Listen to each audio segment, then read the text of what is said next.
That's John from Aardvark here with our friend John Palka from Invisio to talk through some common sound problems with in-ear systems. So John, I love in-ear systems and our teams love them, but they seem to be more prone to sound quality issues than over-ear are.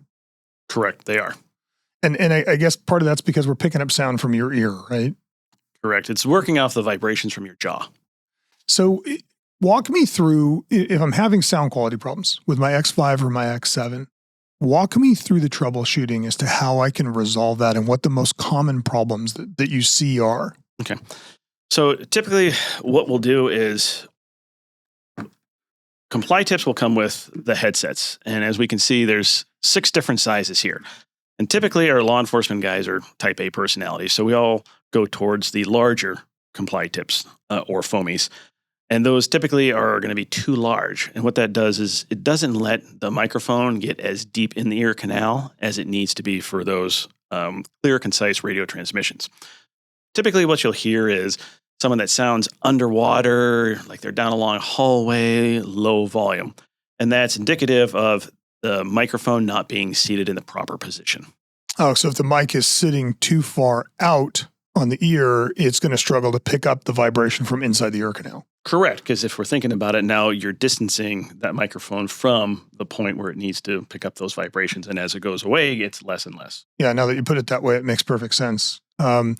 So how do I know what size foamy, what size Comply Tip I'm supposed to use for my ear? So if I'm not there, which we always do is come and fit you personally when your team buys this, if one of us is not there, the best solution to do is disconnect your headset from any kind of power. Take a Comply Tip that you think is going to fit, put it on your in-ear headset, put it in your ear, and give it about 30 seconds to a minute to expand. And it should act like a normal range foamy. All your noise around you should become diminished, and you should not be able to hear clear, concise communications. And that will let you know that you have the proper diameter set for your ear. How do I know if it's too big?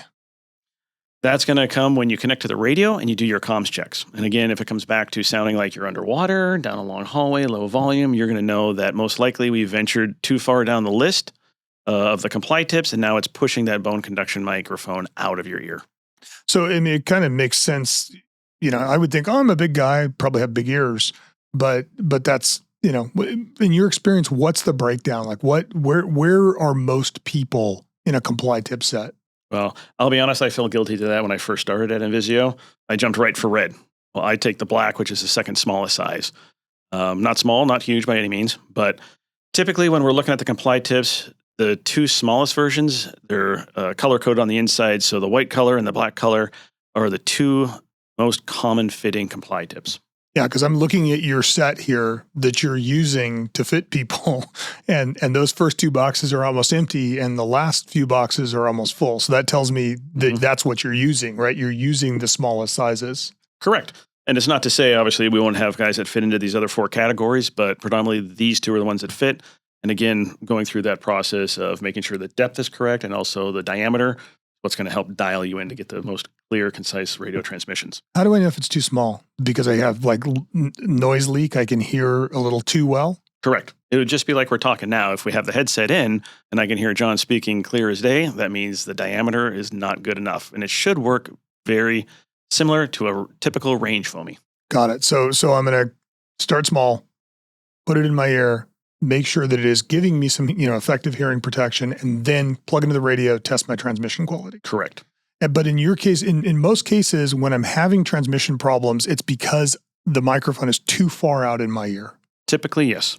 Interesting. Okay. Is there anything else we should know if we're troubleshooting like X5, X7 challenges? That's going to be the majority of it. The X5 would be a little more finicky because then you have to adjust the bone conduction microphone a little more so. But with the X7, the newest version, if we're playing with the Comply Tips and it's seated in your ear at the correct depth, so it's not sticking out from the ear, that's going to be your 2 best places to start in order to make sure that that bone conduction mic is where it needs to be. Got it. And if I'm having, consistent problems with my Invisio comms, I just need to reach out to my Invisio rep or 100%. Yeah. And then just work through troubleshooting. Correct. And again, typically when an agency buys these, we'll come out and fit them personally. So there is no guess with it based on our expertise. Got it. Okay, John. Thank you so much, man. Thanks.